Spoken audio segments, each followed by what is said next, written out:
Hey guys, it's Krista from Hilltop in the Valley. I am back with more of Grandma's habits from 100 years ago. These are habits that Grandma, or maybe your great-great-grandma, had 100 years ago that are considered therapy today. Now, I made a video about a month ago. People were inspired by it. I was inspired by it. And there are a lot more than that. And so I continued researching this. I continued looking into it. And I just decided, you know what? This is going to have to be a 3-part series. So this is number 2. If you have not seen the first video, please go back and look at that video. It has some great habits that you can incorporate, things that are considered therapy today, but were just normal 100 years ago. So today we're talking about the home front. We're talking about home and family, where you live. Next, know that I am not a doctor. I'm not trying to prescribe things. I'm not diagnosing your issues. If you do have some kind of health issues or mental health things going on, please talk to your own doctor or health practitioner about those. Okay, let's start right off and just get into it. We're going to talk about animals. You may have heard that having a pet can be like therapy. I mean, you see therapy dogs around. So studies actually show that interaction with dogs do tend to raise your oxytocin levels. Oxytocin is that hormone that makes you feel close. It makes you feel okay, like everything is just going to be okay and I feel so close to them. And it helps you to not secrete the cortisol, which is that hormone that we don't like so much because it gives us higher stress levels. Not to mention, it is also linked to better cardiovascular health. That's your heart health, guys. So this specific study that I found showed 31% reduced risk of cardiovascular disease. In addition, there was an emergency room study, this one was really neat, which found significant changes in anxiety, depression, and the well-being of their patients who were given about 10 minutes of dog time in addition to the usual care. All this is helpful and great. It's great to know that these dogs and these cats are just wonderful for their owners. Oh, did I say cats? I don't want to leave you cat owners out because yes, there has been research done to show that cats can also have a great calming effect. Right now though, I want to get into the whole shebang. I don't want to just talk about dogs and cats because we are looking at grandma therapy. We're looking at going 100 years back, right? And people did not just have dogs and cats, but animals were a part of normal everyday life. In fact, it wasn't until about the 1920s or so that people started really coming into the cities. Before that time, there were a lot more people who were living out in the country. So my point is that 100 years ago, people would have been around a lot more animals. Unless you're in like a big city. Wait, maybe not, because in a big city, you'd still be around horses. And horses were pulling carriages, right? So you would still be around animals, even then. Now, I know about like dog and cat therapy, but are there other animals that might be able to provide similar therapy to humans? What about chickens? Yes, chicken therapy is actually a thing. I know, I'm not joking. This is one of the funnier things, but hear me out here. There is an actual study. Now, I will say this is just one study, and you don't want to get too excited about one study, right? But this study is on the cognitive ability of chickens, and it shows how they can also lower anxiety to make people feel more at peace. When we're talking cognitive ability of chickens, I'm not sure that the chickens I had would have, gone into that same category. There's different breeds for sure.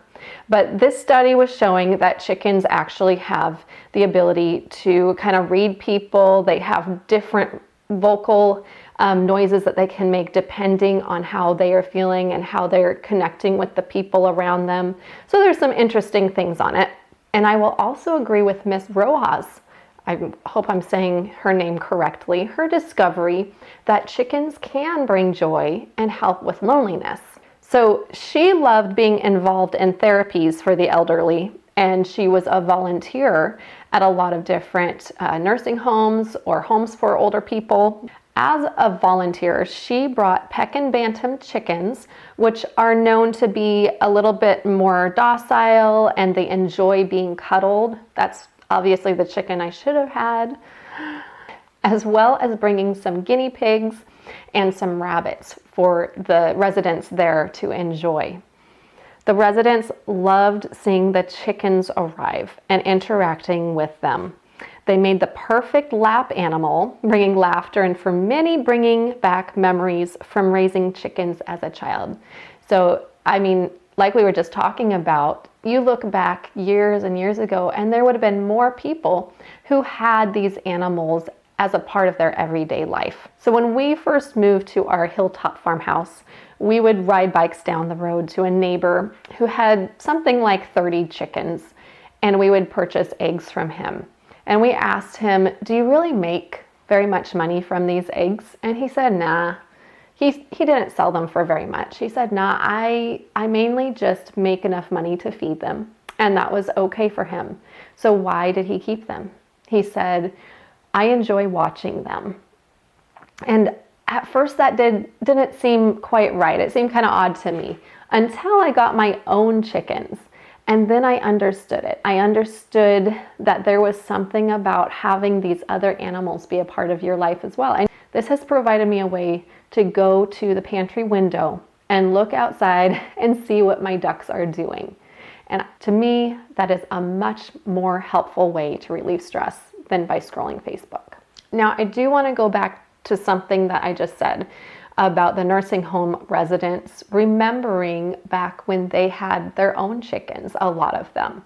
And that's because it was a lot more common 100 years ago to have animals in town, not just dogs and cats, but backyard chickens were a thing. And I do think that is kind of coming back now, that people are wanting to do that more and be a little bit more, have more control over their food supply, or just want to enjoy having that. But back 100 years ago, having birds, it was just kind of a necessity.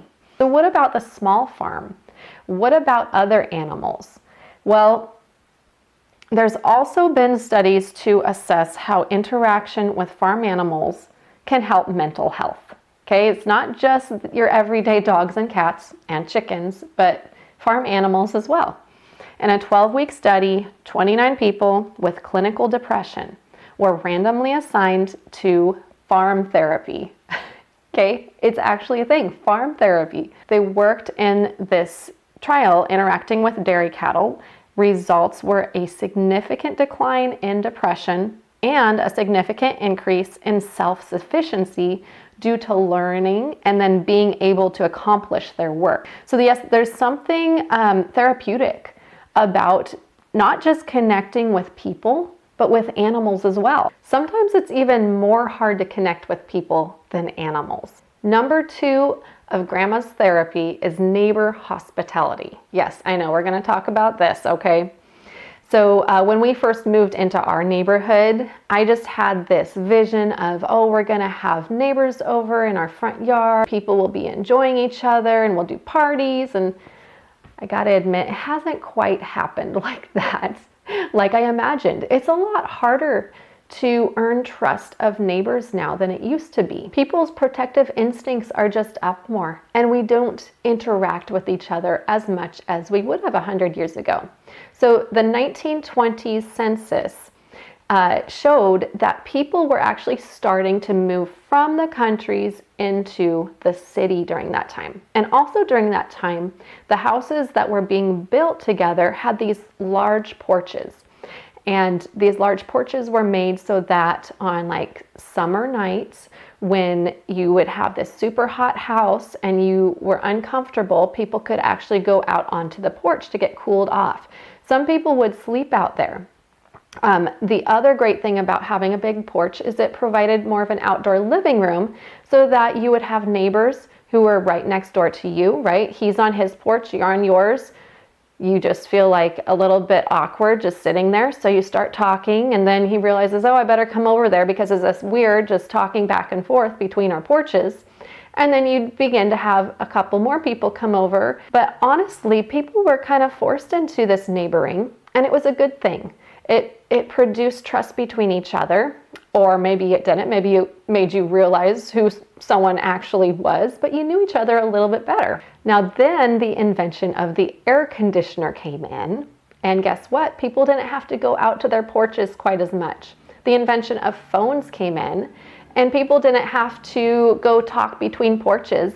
They would just call each other. So among country dwellers, this neighbor interaction wasn't just because you happened to live close. It wasn't just because you were looking for a friend, but it was more of a need. You actually had a need for each other, and you wanted someone to be able to back you up. It wouldn't always be easy to have the vet come down if you were struggling if your cow was struggling to give birth. Sometimes you would have to have help from a neighbor, and you would go over and ask them for that help. Or maybe you needed some eggs, and town is, 8 miles away, and you can't get to town, but you know that your neighbor probably has some eggs, and so you'd go and you would ask them if you could get some eggs from them. The relationship between neighbors was often, oh, I might need something, I will help them in exchange. They will help me probably when I need something as well. And we don't feel ashamed to ask for help because we know it'll probably be returned in the future too. But as conveniences moved into the country, right, I don't always need to have help from other people. I know that I can probably run to the store easily. It's not going to take half a day to get to the store. And if I did happen to ask my neighbor for something, what would they think? I don't talk to them enough to even know if they would be offended if I'd ask for help with something. So because we don't talk to each other as much, we also don't trust each other as much. And this has in turn made us kind of reclusive. So this spring I was driving home to work on my blog, Hilltop in the Valley, and I happened to notice that in our neighbor's field was a bloody lamb. And I kept driving by, a little bit disturbed by the lamb, but I kept driving by, and then there was this dog, and all of a sudden I just knew I had to stop. So I called her up and was trying to ask her, what do I do? Do you want me to take the lamb home? I tried to put the lamb in my car. I ended up accidentally letting the horse out, which she still doesn't know to this day. And then I didn't know how to get the horse in. And so I went back. I tried to push it. It was in the ditch. I'm in these, I want to say heels, but they're really not that high of heels. They're like these leather boot heels. And what can I say? I should have changed my shoes. I actually had driven to the house and then back to get some towels for the lamb. So now I'm trying to get the horse back into the field, and I have nothing except for some jumper cables, which then I think, well, I don't want to try and put a jumper cable around the horse's neck, because what are people going to think of me driving by seeing this girl pulling a horse by jumper cables? And so I keep trying to get the horse to move, and finally I'm like, whatever. And I go and I get the jumper cables because I needed it back. And the horse was great. As soon as I just put them over the neck, the horse walked back in. So I ended up being able to bring the lamb back over to its barn, look to see if there were any other towels in the area. I come back out, and at this point, I would say like 45 minutes had passed. And I wasn't sure what to do. I was waiting for her to get there. And then I look up and I notice all of the lambs and the sheep in the field are running up the hill. And I'm thinking, what's going on? And then I realize, oh, there's a dog running after them. And so all of a sudden I'm just like, oh, I need to stop this, And I take my phone with me. I jump over the fence. I run through mud that's like 8 inches deep. Ugh. And I start running up the hill in my leather heels, and I get up close enough to be able to take some pictures of the animal. Honestly, I wasn't sure if it was a dog. I had a moment when I was like, is this a cougar? Is this a coyote? I really stopped for a second, but I did figure out it was a dog. It had a collar on it. All to say, I did not work that day on my blog. I was gone most of the time. Then I had to talk with animal control, who came out to ask questions. And I have to admit, I was a little bit miffed that I stopped. And she ends up sending me this huge thank you gift. And and it had chocolates in it. What can I say? Like, that's huge in itself. But she wrote this really nice card just to say how thankful that she was to have neighbors like us, because so many other people would just drive by, which I would hate to think. I do think some people would feel like, oh, I can't stop, which is true. I think a lot of people just can't. Okay, so it is sad that today a lot of people cannot or would not just stop and help. But that's not really what I'm trying to look at today. I want to know how being a neighbor is actually good therapy. So we know for certain through research that growing up in a bad neighborhood increases the chance of criminal behavior. And it's also linked neighborhoods to mortality rates, heart disease, cancer, low birth rate, childhood illness, depression, anxiety, and more. Remember, these have to do with a lot of different factors. Back then, the highest expectation was on ourselves to be a good neighbor. And maybe that was because, you wanted to get something in return. But either way, that was the highest expectation, that I need to be a good neighbor as well. Not saying that there are not bad neighbors, that there were not bad neighbors 100 years ago. A Dutch study had people with lower levels of mental well-being split into different groups. Some of the groups were assigned to other-focused kindness without self-focused kindness. And then one group had to reflect on it afterwards, and the other group didn't. So they didn't think about what they did afterwards. Another group was assigned to self-focused kindness, and then there was a controlled group to compare these. The results showed that those who practiced kindness for others without reflecting on it afterwards had reduced stress at the follow-up. Basically, don't think about what you're doing. If you guys know, the Bible says, don't let your right hand know what your left hand is doing, and there's a reason for that. I want to go back to that story I shared with you about me helping my neighbor, and that was not lowering my stress to do that. And looking at this study, I can tell you the reason why was because I reflected on it afterwards. I said, was that really worth my time? I mean, I gave up my day of blogging. That was very stressful. The whole ordeal was stressful. I have blood in my van, which, no, it's not a big deal, but even though in the end, like, I would do it again, I would want to do that for my neighbor. But having that self-reflection time and having my brain go over that actually made me feel more stressed about it than if I would have just said it was totally worth it and set aside any thoughts that would tell me that it wasn't worth it. So common therapy nowadays says that we need to do self-care, right? And we need to take care of ourselves to help ourselves feel good. Interestingly, this research actually shows that caring about other people first and then not even questioning it afterwards, that is what really helps your mental well-being. So 100 years ago, they didn't necessarily have TVs, but they did have entertainment. The thing with that was that their entertainment generally worked around multiple people who were being entertained together. I used to turn on the TV when it was time for dinner. The kids would be expecting this. They would want to do it. They'd be asking me, is it 5 o'clock yet? Is it time that we can turn on a show? It was not the babysitter I needed, because TVs cannot do everything for them. And so they would come in constantly and tell me, oh, is it my turn yet? Oh, the show's not working. Can you please come and help us? And so one day I'd had enough, and I came in and I shut it off, and I said, we're not going to do this anymore. We are going to go outside and play. You guys are going to play with toys in here. It was very hard for them because they had built up this habit of looking forward to this and asking me every day if it was time for TV yet. And so there were several weeks that we went through of them trying to create this new habit and getting out of this, can I say, addiction. They became more creative. Their play before was interrupted because in the back of their mind, they were looking forward to a TV time. And so they couldn't actually fully get into whatever games they were doing or things they were playing. You look back to grandma or 100 years ago, people would do things together. They'd go to a recital together. They'd go to a concert.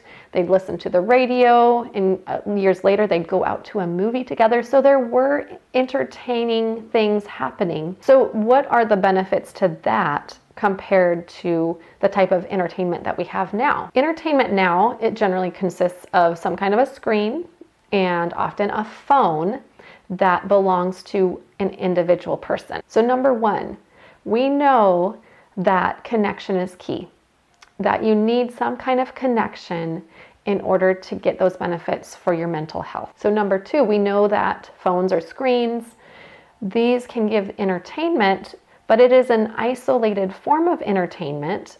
If you are using it solely for yourself, it is something that you choose, and you're not necessarily choosing it based on what other people around you are wanting to see as well. I remember doing road trips down to Southern California with my family as a kid, and we would fight sometimes over what we were listening to. Does anyone else remember those days? And I realized how helpful that actually is to have those conversations with each other and have to learn to allow other people to choose what we're listening to. So number three, it's addictive qualities. When you get addicted to something, it becomes so that the hit of like dopamine that you're getting, I'm not a doctor, so I'm not going to say this perfectly, but basically you're going to need more and more of that in order for it to be special for you. And so when you do actually have those connecting times where maybe the family's getting together for a family movie, it's going to be a lot harder for your brain to say, oh, this is a special time, this is a special place. Because you are so used to needing that screen and needing more of what you want. And it's a lot harder to share that with other people than at that point. A study from 2020 showed the ways that solitary use of media leads to isolation from family. That sound familiar? Well, shared media can actually bring family together. It can also help perk conversations that are really good conversations for people to have. This could include music, games, TV, movies. People are more important than things.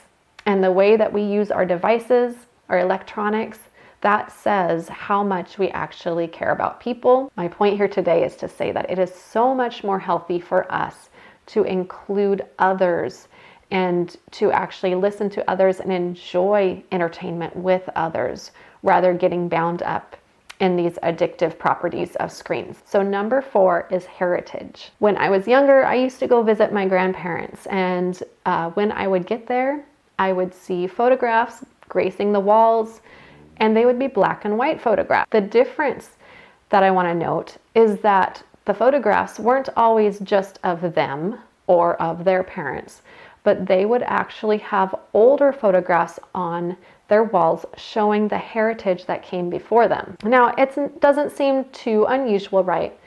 But I will note that when I go to friends' houses that are my own age, I don't see old photographs of ancestors, of great-grandparents or grandparents. I might see it in my parents' generation, but there was something in my generation where we just are not doing this. So going to my grandparents' house, I would hear stories of my ancestors who came over from Germany and started a shoe store and how that began for them pre-World War, and just learn a little bit about my German heritage. My grandparents always had this beautiful German tablecloth on their table. We don't speak German. We don't do a lot besides eat potatoes and meat. So skip forward a couple generations, and honestly, I struggle getting any photographs up on my walls. Well, I mean, right now my walls are still being built up from the renovation that we did last year through our mold. When did our culture change from being built up by the heritage before us, instead having to make ourselves, to make our own line? Now, I understand that maybe not everyone feels like they have a heritage to be proud of. Even if there is some family that you are not proud of and you do not want to be associated with, you can look back farther and go back generations to see where you came from. And some people don't know where they came from. And it is important, I think, to have that understanding that I was made not just now, but as a result of, all of these lines that came down, and that their DNA is in me as well. There's something about being grounded to something bigger than you that takes away from the stress of feeling as though we have to make ourselves completely and start from scratch. A study on Maori culture identity showed that those who had a strong cultural identity, these were more likely to experience good mental health and less depression. This study was done on youth, and I believe they did it on youth because they realized the vast differences that their emotions could play depending on what their heritage was, on how that was taken by people around them. So I was going to church one night. This was when we were getting ready for our Christmas pageant, which was an every year event. It had been going on for, 30 years or so. And I got there 5 p.m.-ish, and I told one of the other moms, man, it is so hard to get dinner on the table and make it down here. And I was wondering how all these other families made it while still having to get dinner ready for people and all of that. And then this other mom informed me that traditionally Mennonites did not do a dinner on Sunday nights. They did a large midday meal, and then people would just kind of snack throughout the day, the rest of the day. My grandparents were not Mennonite per se. They did a large midday meal Sunday as well. And then that was kind of their biggest meal of the day. They didn't worry about a lot later, as I have found that it is very helpful for our family, especially on Sunday when we're trying to relax and not do a lot. But all to say, I've learned from the past here, and I've said, wow, this actually works for me. So the Mennonite church is really rooted in heritage and tradition. They're rooted in their family time, and those are things that are very near and dear to them. Some of the things that they do, there are actually very good reasons for them, and it's not just a tradition that is expected or is right or wrong, but it's actually a very helpful thing that I can learn from. And I have learned from this, and it has been helpful for my family. So how do we do this now with the impact that heritage can have on us? Well, just that, we try to learn from it. We try to see, even if we don't know exactly what our heritage was, how can we learn from it, and how can we incorporate the pride of our heritage into our daily lives? Perhaps it is taking on traditions that were passed down from great-great-great-great-grandparents and kept on coming down, and then maybe they just kind of stopped in the last 40 years. And maybe that will give you a little bit more grounding and help you to know that you don't have to make all of the decisions, that you don't have to choose decision fatigue on what is going to create your legacy, your family, that there can be more to family time than just what you make up. It can be something based on history and based on all of these people who are in your line of ancestors. Adopt traditions that are beneficial to you, and know that not only will this give you more of a pride for where you came from, even if it was long, long ago, but it can also help you with decision fatigue as you try to build up your own family and your own legacy. All right, so that is it for today. In the information box below, you can find so many different links to the articles that I researched for this video. There was a lot, and I encourage you to do your own research as well. If you have not subscribed to the channel, please do so. This helps the channel to grow, and it helps you to be able to see when a new video comes your way.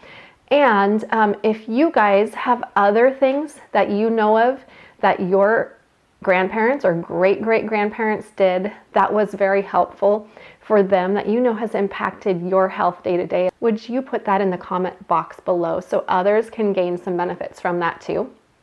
I have one more video on this coming up. That video will be part 3 of 3, so keep your eyes out for it. This has been fun. I hope to see you guys again soon. Bye-bye.